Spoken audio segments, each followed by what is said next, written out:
Well, it's a splendid privilege for me to be able to speak to you in this talk, and I hope you enjoy it. 75 years. China has changed so much in that period since the revolution. In 1949, China was just emerging from partial colonization, from a really bitter civil war.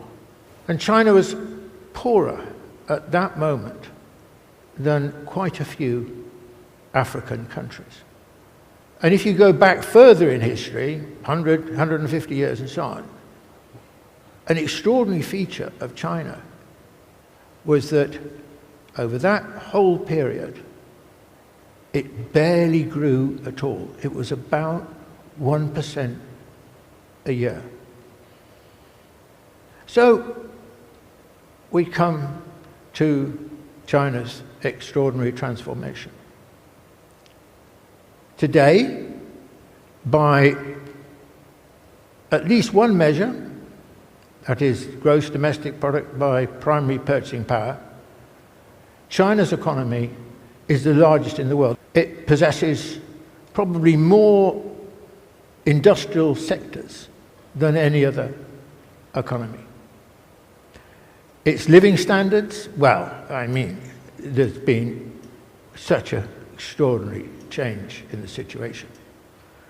And China is a significant leader in various technologies already. This is remarkable. China has changed at the speed of light. It's the most remarkable economic transformation in human history. And it has taken just 40 years. Now, what is 40 years? 40 years is half the average lifetime of a person. Just half. You know, I remember my introduction to China. The first time I went to China was in 1993. It was just a sort of tour. It was a tour up from Hong Kong. And I was on this bus. We were bumping along. Part of the road was made up. Part of it was dirt track and so on. The road itself was, you know, there were so many different forms of transport from the last 100 to 150 years on that road. You know, the latest flashy Mercedes-Benz with darkened windows, but most of them were just very primitive forms of transport. And as far as the eye could see, the land had been cleared for development. And although it was in the countryside, it was teeming with people, and the people were so going about their business. They were so intent on ending a life of poverty. And so China was moving on from backwardness to eventually what you see today. Now, there's one really important point I want to make on this, and that is, look, compared with 1949 or 1978 or today, China is completely unrecognizable. Or is it? Is China just a totally different place? Or is it, in some profound way, the same China? And I would argue that the extraordinary thing about China and why it has been so successful over such a long period of history, it's had bad times, but it's had some great times. 3 or 4 times, probably the most advanced civilization in the world, or one of the most advanced civilizations in the world. China was born a civilization. That's its template. And that lasted, actually, until the late 19th century. It was only in the late 19th century that China began to acquire some of the characteristics of a nation state. For example, borders. I mean, China as a civilization did not have borders.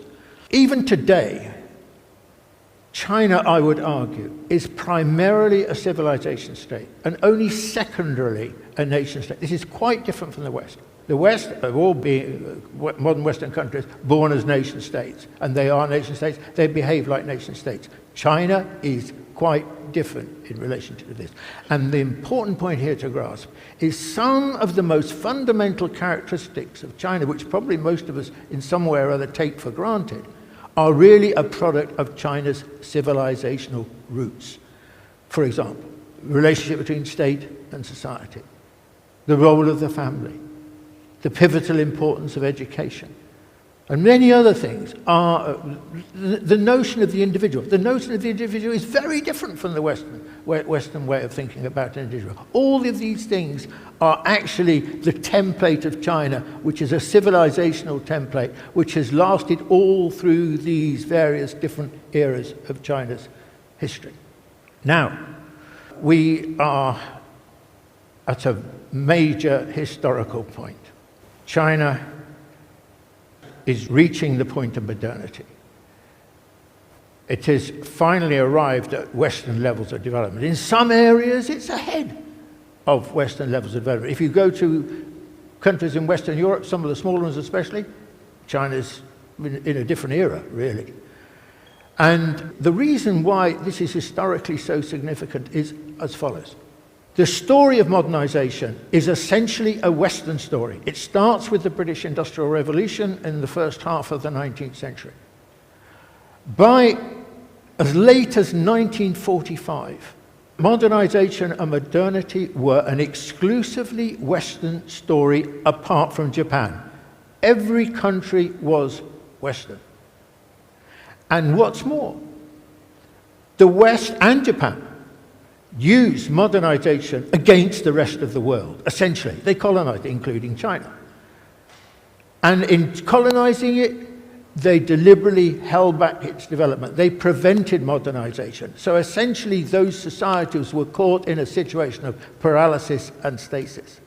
That was a fundamental characteristic of Western modernization. And Chinese modernization? Well, it is extraordinarily different from the Western mentality.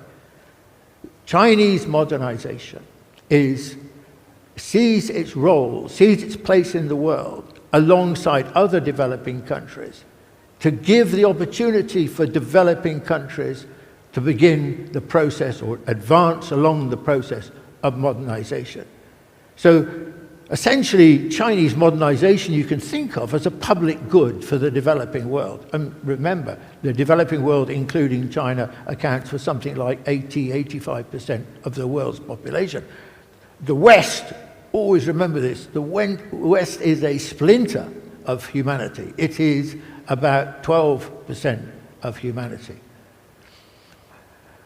So the question then, I think, is, well, what is Chinese modernization more generally going to be like? And I think this is a really interesting question. China's clearly now launched on a major debate on this question. Okay, I've made one absolutely crucial point. It's going to have a different relationship with the world, the developing world above all. But what is it going to mean in terms of what it's like? And I think this is a great question, a fascinating question.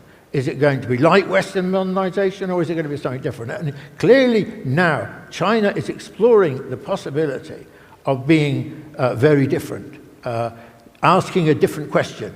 It's not narrowly for material gain, not narrowly for profit, but on the contrary, it's thinking of it should be people-centric. It should be in people's interest. It should allow people to take command of their lives and take command of society in a different kind of way. Now, you can see China therefore is embarking now on a different kind of growth. The period of high-speed growth is being replaced by high-quality growth. Green growth, carbon-free growth, these integrating the real economy with the digital economy, these are now the key targets. So China's going to look so different. In 20 years' time, China's going to look so different from what it does now. People will be living in totally different ways, traveling in different ways, doing different kinds of jobs, all the rest of it. But I leave you with a thought. Sure, China will be very different, but actually, the next China will still be China. Because the extraordinary history of China, that civilization expanse of thousands of years, has been hugely beneficial, not just for China, but for the whole world. And in different eras, it's given so much. And in this era, it's giving, and in the future, it will give even more. Thank you very much.